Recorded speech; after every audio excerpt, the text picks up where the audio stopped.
Good evening, everyone. I'm Greg Gumbel at the anchor desk with my partner Clark Kellogg, bringing you the 2K Sports NCAA Selection Show. We're all set to show you the seedings and pairings, so get out your bracket sheet, get those pencils ready. Here are the basics. Of the 65 available tournament bids, 31 are automatically given to conference champions. The tournament committee hands out the remaining 34 bids on an at-large basis.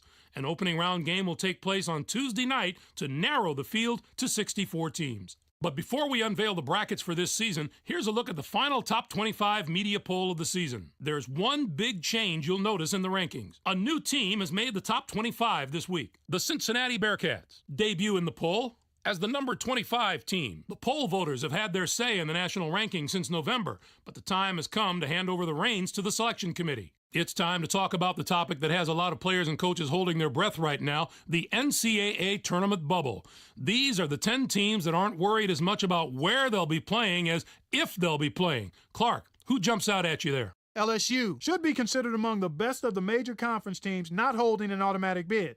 But there are plenty of non-power conference teams knocking on the door that may prevent them from getting an invitation. You got that right, and who else might be in the same position? UTEP can make a case as to why they deserve a tournament bid.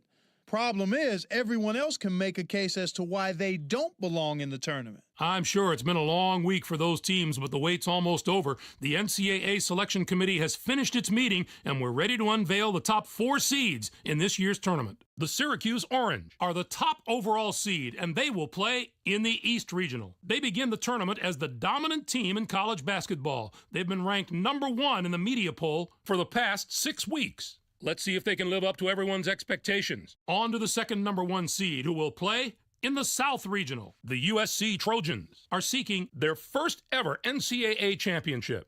The Pittsburgh Panthers are our third number 1 seed, and they'll play in the Midwest Regional. They're back in the tournament again, and no doubt they'll be feeding off the experience of last year's appearance as they try to get to the Final Four this year. And finally, our fourth number 1 seed will play in the West Regional. The Texas Longhorns are in the tournament field as a number 1 seed for the first time in the history of their program. Now, here's how the brackets shape up based on where the number 1 seeds have been assigned. In one national semifinal game, the winner of the East Regional will play the winner of the South Regional. In the other semifinal game, the winner of the Midwest Regional will play the winner of the West Regional. Those games will be played on Saturday, April 5th. Then it'll be on to the national championship game on Monday night, April 7th. Anything shocking to you about those picks? I don't think I'm alone in my surprise with these picks. Whenever you reach this far down the poll for the top seeds, you're guaranteed to have some second guesses coming your way. So, with the number 1 seeds out of the way, it's finally time to tackle the rest of the brackets. First up, we take a look at the East Regional.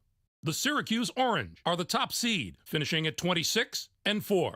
They were winners of the regular season championship in the Big East. They will take on the winner of the opening round play-in game between Charleston Southern, with 15 wins, and Texas A&M Corpus Christi from the Southland Conference. And now, the number 8 seed, the Miami Hurricanes, come into the tournament first in their conference during the regular season and finish second in their conference tournament. They're going to play the number 9 seed, the Massachusetts Minutemen, who were 6th in their conference, finishing at 20-11. Arizona State comes in as the number 5 seed, finishing at 23-10. And they will take on the 12th seed from the Ivy League, the Columbia Lions, with 19 wins. UCLA enters the field as the number 4 seed from the Pac-10. It's yet another appearance in the brackets for a school that's no stranger to the NCAA tournament. They'll be getting ready to face the number 13 seed, the Delaware Blue Hens, finished the season with 22 wins. The UCLA Bruins have been here before and know how to win in the tournament, so they have a very good chance to go a long way. The memory of their last trip to the Final Four is still fresh in their minds, and you can't put a price on that kind of experience, even for the guys who were just watching from the bench last time around. I think that gives them a huge edge. The Cincinnati Bearcats are in as the number 6 seed. They'll be taking on the number 11 seed, the Portland Pilots, with 24 wins. Wisconsin comes in as the number 3 seed, finishing at 24-7. North Carolina A&T comes in to face them at number 14 with 23 wins in the tournament championship of the MEAC. Our number 7 seed is from Conference USA. The Houston Cougars had a tremendous year that included a regular season championship. They are going to play the number 10 seed, the LSU Tigers, who were semifinalists in their conference tournament, finishing at 22-11. Next up is the number 2 seed. I'm not going to Alabama. I'm not going to Alabama. From the SEC. They'll be going up against the number 15 seed, the Rider Broncs, with 19 wins. This is their 6th appearance all time in the NCAA tournament. This bracket has the potential to give us a sensational matchup in the regional final if everything goes according to form and the top 2 seeds can survive the early rounds. Next up, we'll take a look at the South Regional. The USC Trojans are the top seed, finishing at 25-6. They were winners of the regular season championship in the Pac-10. They'll take on the away team, the number 16 ranked team. This is their 3rd appearance ever in the NCAA tournament. Iowa State comes in as the number 8 seed, finishing at 20-13. Nebraska comes in to face them at number 9 with 19 wins and a legion of loyal fans just dying for some tournament success. Southern Miss enters the field as the number 5 seed from Conference USA. This is their 3rd appearance all time in the NCAA tournament. They'll be getting ready to face the number 12 seed. The Michigan State Spartans finished the season with 22 wins. The Southern Miss Golden Eagles are a team that is just so powerful and strong up front. I would put their front court up against just about any other teams in the nation right now. It's always good to have strong guard play, but if you ask most coaches, I guarantee you they take the good big man over the good little man most times. Their interior play should serve them very well in this competition. Kansas comes in as the number 4 seed, finishing at 22-8. And they'll take on the 13th seed from the Southern Conference, the Davidson Wildcats, with 24 wins. And now the number 6 seed, the Florida State Seminoles, come into the tournament after finishing 2nd in their conference during the regular season and were semifinalists in their conference tournament. They are going to play the number 11 seed, the Gonzaga Bulldogs, who were semifinalists in their conference tournament, finishing at 25-6. The St. Joseph's Hawks are in as the number 3 seed. They'll be taking on the number 14 seed. Next up is the number 7 seed. The Ohio State Buckeyes have established themselves as one of the best teams from the Big Ten. They'll be going up against the number 10 seed, the Colorado Buffaloes, with 21 wins. This will be their 11th appearance in the NCAA tournament in the history of their school. Our number 2 seed is from the Big East. The Louisville Cardinals were rewarded for their outstanding play this season with an at-large bid and a ticket to the big dance. They're going to play the number 15 seed, the Albany Great Danes, who came in first in their conference tournament, finishing at 19-11. Looking into the future a little bit, this bracket looks poised for a titanic matchup in the regional final. If the top 2 seeds can take care of business in the first 3 rounds, we have the possibility of a classic Elite 8 meeting. On to our 3rd bracket of the day. Let's take a look at the Midwest Regional. The Pittsburgh Panthers are the top seed, finishing at 28-6. They were conference tournament champions in the Big East. They'll take on the Southern Jaguars, the number 16 ranked team. This will be their 8th appearance all time in the NCAA tournament. Our number 8 seed is from the Pac-10. The Oregon Ducks were rewarded for their outstanding play this season with an at-large bid and a ticket to the big dance. They're going to play the number 9 seed, the Georgetown Hoyas, who were semifinalists in their conference tournament, finishing at 19-13. The Vanderbilt Commodores are in as the number 5 seed. They'll be taking on the number 12 seed, the Creighton Blue Jays, with 24 wins. Texas A&M enters the field as the number 4 seed from the Big 12. This marks their 13th appearance all time in the NCAA tournament. They'll be getting ready to face the number 13 seed, the Samford Bulldogs. Finished the season with 22 wins. The Texas A&M Aggies are a team I love watching play. They've been one of the highest scoring teams in the country, and I don't see any reason for them to slow down during the tournament. If they can dictate the tempo of a game and force the other team to run with them, they are very hard to deal with. I wouldn't put it past these guys to make a run this year. Clemson comes in as the number 6 seed, finishing at 26-8. And they take on the 11th seed from the MAC, the Western Michigan Broncos, with 26 wins. And now the number 3 seed, the Kentucky Wildcats, come into the tournament after finishing 2nd in their conference during the regular season and were winners of their conference tournament. They are going to play the number 14 seed, the Louisiana Lafayette Ragin' Cajuns, who came in first in their conference tournament, finishing at 19-12. Next up is the number 7 seed. The Old Dominion Monarchs are the regular season champions from the Colonial Athletic Association. They'll be going up against the number 10 seed, the Utah Utes, with 23 wins. They return once more to the very familiar surroundings of the NCAA tournament. Cal comes in as the number 2 seed, finishing at 23-8.